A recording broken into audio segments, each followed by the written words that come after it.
Hello, and welcome to the Specialist Trainer Application How-To recording. The purpose of this video is to demonstrate the step-by-step process of submitting the Specialist Trainer application in Merit. We will be starting by reviewing who should apply for the Specialist Trainer application, and then review the application page by page. We will go over how to get the application started, what personal information is required, your achievements and experiences, the training modules, training logistics, resume, letter of recommendation, your employment history, the competency demonstration section, and the observation portion of the application. We will also briefly go over trainer expectations if approved as a state-approved trainer. State-approved training provides ongoing learning to support the mastery of core competencies, instructional strategies, and concepts in child and youth development and program administration. Training is one of the several PD approaches offered in this state, such as higher education and relationship-based professional development like mentoring and coaching. In the state-approved training program, trainings are listed in merit, and providers can receive in-service hours towards their annual requirements. The trainings are related to the core competencies, and the goal is to grow providers' knowledge and skills. State-approved training serves as one of the strategies for improving and sustaining quality practices and programs and improving child and youth outcomes. We can meet these outcomes if the trainings that are developed and delivered in our state are consistently connected with the science of child and youth development, pedagogy, and business management. One of the most common questions we get is, what application should I submit to become a state-approved trainer? First, let's distinguish between the three application types: K-12 ESD trainer, higher education, and specialist trainer. K-12 ESD application is meant for trainers that will be serving K-12 or ESD teachers or administrators. You must be currently employed as an ESD trainer or hold a teaching certificate in elementary education, special education, or family consumer science education. The higher education application is meant for current instructors in the higher education system, such as college professors. This walkthrough is focused on the specialist trainer application. This is the application that most interested trainers complete. So who should apply as a specialist trainer? The specialist trainer application is meant for independent trainers, trainers associated with an organization that have a trainer mentor, centers that have ECAP not in a K-12 or ESD setting, and any other specialist trainers such as doctors, physical therapists, and family care providers, just to name a few. We will ask you about your personal information, your education and achievements, your work experience, your experience training, teaching, coaching, or mentoring adults, your letter of recommendation, and an observation of a live training. You must have a Merit account and a STARS ID to apply as a state-approved trainer. You will also need to submit the education and verification application in Merit before submitting the state-approved trainer application. Once you have determined you qualify as a specialist trainer, you'll open up your Merit account, navigate to the My Applications tab, and select Specialist Trainer. Right underneath of the application type selection, you'll include your training philosophy. Your training philosophy will be displayed as part of your trainer profile if approved as a state-approved trainer.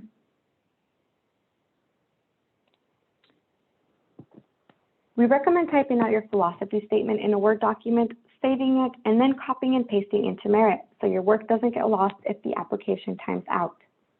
You'll want to share information that will help the public understand what to expect from you as a trainer, such as your trainer approach to adult learning, your trainer support methods, and your trainer experience. Personal information will be the first page displayed. All of the information will be populated from your Merit record. Please be sure it's correct in Merit. If you have a secondary or primary language skill that is not already populated in Merit, be sure to include them here. The goal here is to have a good understanding of what languages are represented in our system. If everything is correct, click Next. This brings us to the Achievements and Experiences page. Here we look at your education, such as degrees and certificates. Please complete your education verification application before you submit your state-approved trainer application. This process may take up to 45 days for Centralia College to verify your education. You must also submit official transcripts in order for Centralia to verify your education. You can apply for education verification by navigating to the My Education tab, select the first option, enter My Education, and qualify for an award. If your degree is not in early learning or a related field and you are ineligible for education verification and merit, you must enter your education information in the following section: credentials and related professional learning experiences. You can add your credentials or related professional learning by clicking on the plus icon where you see the first star. If applicable, list any credentials or related professional learning experiences that you have had that are relevant to the trainer role. These are learning experiences that you may have had in addition to higher education courses that you included in your education verification. If you did not verify your degree and merit, you must enter your education information in this section. You may be asked to provide documentation of your education. Some examples may include Master's in Physical Therapy, Class Trainer Certification, Lead Learn Excel Trainer, and training specific to instructional design or facilitation. The next section in this page asks you to add your experience delivering instruction to adults. You can add your experience by once again clicking on the plus icon. You will see this where the second star is. Experiences we will consider are training, mentoring, coaching, and higher education. We may also consider other types of experience on a case-by-case basis. The training modules are currently not available and are not counted towards your application. You may skip this step by clicking Next. There will be a state-approved trainer tab orientation that will be required for new applicants starting summer of 2021. If your application is completed before this module is available, we encourage you to complete the module after it goes live. The training logistics page is information used to match training participants to instructors who can meet their professional development needs. You'll notice it includes location and language. Once again, it's important to capture language here for a better understanding of the languages represented in the system. Part 5 of the application includes your resume, letter of recommendation, and employment history. Be sure your resume is up to date and applicable to the state-approved trainer role. The resume must be related to providing professional development to adults. Enter information for your letter of recommendation here.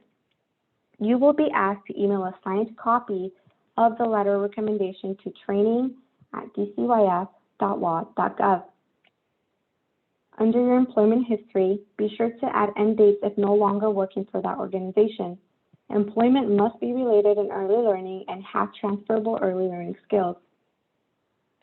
We use employment history to support our decision for competency assignment. What can you tell us from your past and or current employment that demonstrates how you have the ability to perform these competencies, abilities, and skills?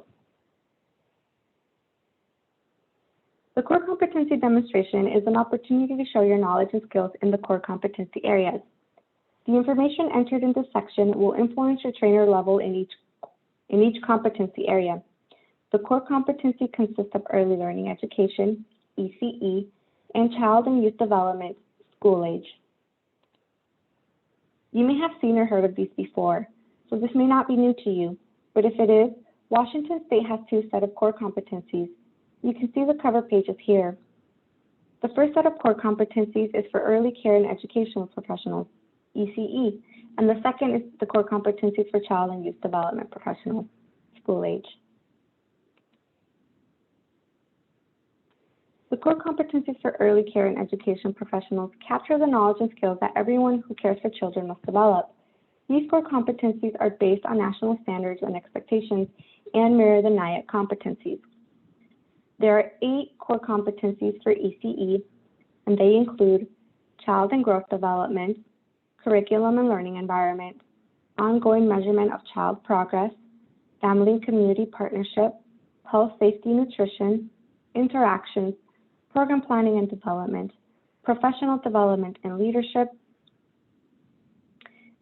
And the school age competencies address similar content, but for children's ages 5 to 12.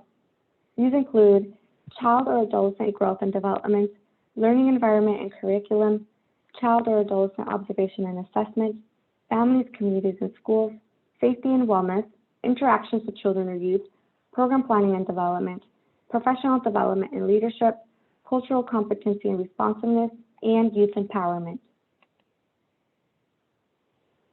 There are 5 levels of competencies for both ECE and school age. We start with level 1, the basic skills necessary to enter the field of early care and education.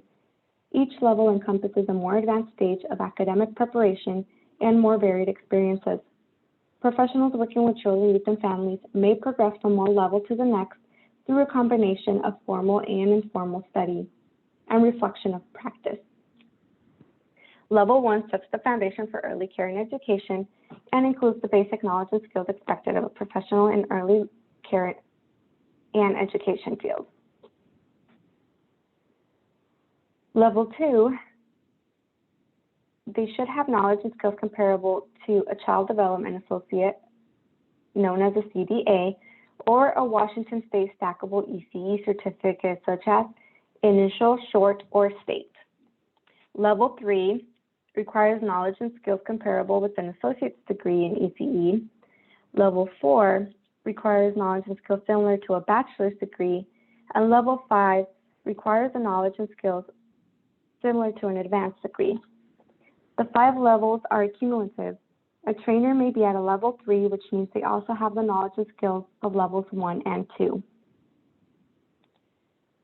Now that you have an idea of what the core competencies are, you can decide if you want to apply as an ECE trainer, school age trainer, or as both. Complete the applicable fields, ECE or school age. Any competencies that are left blank will not be considered for approval.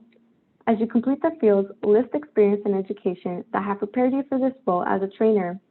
You may include work experience with adults or children that has impacted your training skills and knowledge, education and trainings that you have received, specialist trainings that you have completed, information on curricula that you have developed, conference presentations and or professional development, your ability to honor diverse cultures, your ability to adapt your curriculum, content, and materials to meet the needs of adult learners. You may consider these prompts when completing the core competency demonstration. How has your work experience, training received, and training you have delivered prepared you to facilitate adult learning? What accomplishments and activities show your level of knowledge in each competency area? What skills and abilities do you want DCYF to know that may not be apparent from your resume? Now let's take a look at a couple of examples and what we may look for in an application and what to avoid. This first example is an ECE competency of curriculum and learning environment. This competency establishes an environment that provides learning experiences to meet children's needs, abilities, and interests. Let's read what the trainers entered into this section. The trainer on the left wrote, reliable in the Environmental Rating Scale, ERS, for infants and toddlers. Taught 3 ECE courses for a local university on birth to 3 learning environments. Supervised and mentored early learning coaches working in a monolingual Spanish community. Delivered training for local child care centers, family child care programs, and school district preschool. Led community research and needs assessments around improving learning environments, leading to monetary awards and coaching for implementation. Earned a master's degree in adult education. This is a strong example because it explains experience with adult instruction. It mentions the education related to providing professional development to adults, and it addresses the skills that prepare them for their trainer role. Now, the trainer on the right wrote, spend time in college and in the classroom expanding my knowledge of curriculum of early learning environments. I am able to implement new research-based learning with my staff. This is a weak example because it does not provide a high level of detail. It does not provide a clear picture of what was learned in those college courses and how that has been implemented with staff. It also doesn't show us the skills, abilities, or experience for this core competency. Now let's take a look at a school age competency. The example here is for competency of interactions with children or youth. This competency establishes supportive relationships with children and youth and guides them both as individuals and as a part of the group. The trainer on the left wrote, "My degree is psychology. My life coaching certification has given me many tools and insights into helping others react to many different kinds of interactions. As a middle school teacher, vice principal, and head of school, I have experience in teaching how to build healthy relationships, either individually or in a classroom setting. Part of my training is in teaching children how to positively interact with each other and develop healthy friendships. This is a strong example because it lists related education, it lists the training specific to children interactions, and the specific experiences in the field building relationships individually or in groups." The trainer on the right wrote, "Education qualifications and experience. One of my passions is supporting teachers and learning how to engage with children. It has been one of my goals as an educator. I have trained many teacher assistants on how to engage with children and how to support the learning and development in a kind and caring manner." This is a weak example because it doesn't state what education they received, it doesn't tell us how they train teachers on interactions, and it doesn't provide evidence of a relatable experience. Now that you have submitted your specialist trainer application, we can move on to the next step. You will need to coordinate with DCYF to schedule your observation or a recording of a live training. DCYF will take the lead on coordinating. However, you will need to coordinate your own participants. The trainer observation process has several important goals. One is to ensure delivery of high-quality training aligned with trainer and core competencies. Also, to provide trainers with meaningful feedback through observation or training review, and to inform DCYF's professional development system needs. Your initial observation must be synchronous, live training, either online or in person. The training must be at least 120 minutes in length. We may consider an hour and a half on a case-by-case basis. Observation will be done by DCYF, PD staff, or contracted DCYF trainer observers. They may also be completed by organization trainer mentors if your organization has an approved OTM. You will need to complete a training template and provide it to DCYF at training@dcyf.wa.gov prior to your observation. The training template will be sent on the coordination email by DCYF.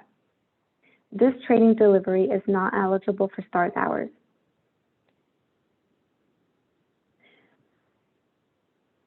Once the application is complete, what happens next? After your training observation is completed, DCYF will review all of your application materials and make a decision. Your application will be approved, provisionally approved, or denied. If your application is denied, you will receive an email notifying you your application has been denied, as well as your observation feedback. You may reapply 6 months after your denial date. How do we make an approval decision? We take a look at the work experience with children, youth, and families, your education related to children and youth, and your experience working with adult learners. The table here provides guidelines for the approval process. DCYF may exercise some flexibility within this table.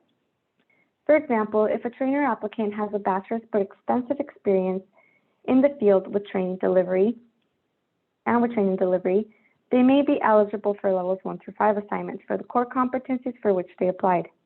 If your application is approved, you will be assigned levels for each of the core competency areas you can train in. A specialist trainer may be approved at different levels based on the knowledge and skills for each of the competency areas. You will not be able to train above the assigned levels. You will receive an email notifying you have been approved as a specialist trainer. Trainer applicants who do not demonstrate proficiency in all trainer standard areas may be provisionally accepted to be state-approved trainers for a 6-month period. This acceptance gives trainers an opportunity to participate in targeted professional development so they can build their knowledge and skills in the necessary areas. Trainers will be required to complete a professional growth plan. This document allows trainers to use feedback from the observations and to develop an action plan for strengthening their practice. The professional growth plan must be signed and submitted to DCYF at training@dcyf.wa.gov to be granted the provisional approval. At the end of the 6-month period, the trainer will need to complete the live observation. They must have completed the activities and be able to demonstrate the knowledge and skills that were identified in the plan. If the trainer cannot demonstrate that they have met the trainer standards, they will be denied their trainer status. They can reapply 6 months after their denial date. Trainers who have been provisionally accepted may train for in-service hours during this period.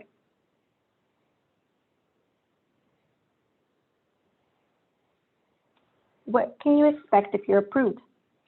By accepting the state-approved trainer role, you agree to adhere to the standards of practice and professionalism.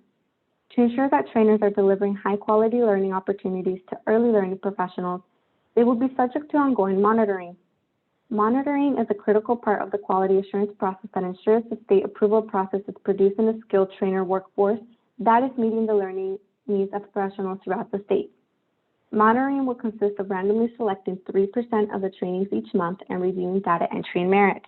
This also includes annual observations by random selection or targeted selection, such as DCYF mandated curricula or trainer concerns. Additionally, all trainers must renew their trainer status every 3 years to show they're active trainers by meeting the following. They must train at least once per calendar year, complete 15 in-service hours per year, and 5 of those must be in racial equity and social justice, resolve all trainer and training-related complaints, and adhere to merit training data entry policies. This concludes the specialist trainer application walkthrough. If you have questions or require additional assistance, please contact the professional development team at training@dcyf.wa.gov. Thank you for your commitment to quality and care education.